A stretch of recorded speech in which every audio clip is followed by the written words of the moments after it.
Book 4, Canto 2. The Growth of the Flame.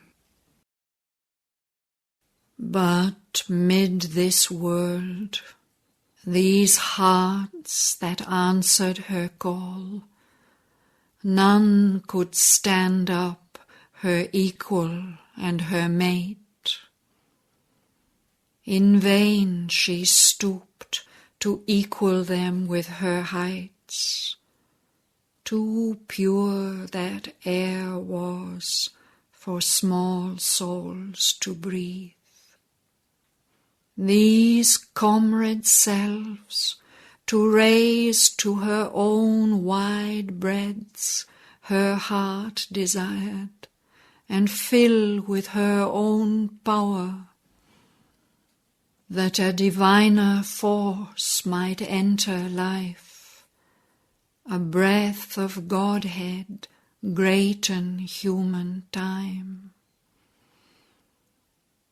Although she leaned down to their littleness, covering their lives with her strong, passionate hands, and knew by sympathy their needs and wants, and dived in the shallow wave depths of their lives, and met and shared their heartbeats of grief and joy, and bent to heal their sorrow and their pride, lavishing the might that was hers on her lone peak, to lift to it their aspirations' cry.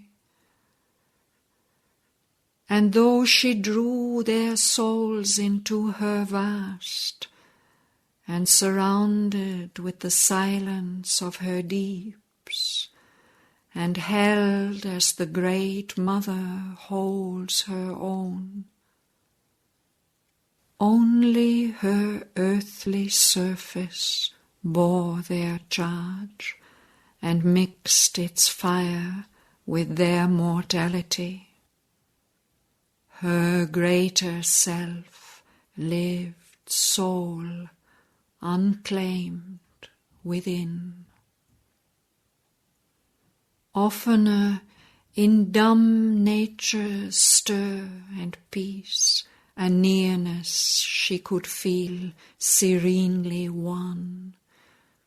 The force in her drew earth's subhuman broods, and to her spirit's large and free delight she joined the ardent-hued, magnificent lives of animal and bird and flower and tree. They answered to her with the simple heart. In man a dim, disturbing somewhat lives. It knows, but turns away from divine light, preferring the dark ignorance of the fall.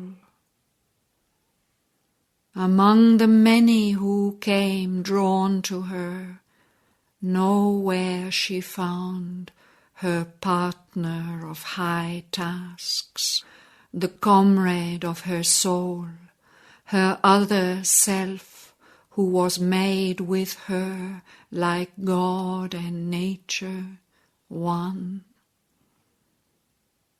Some near approached, were touched, caught fire, then failed.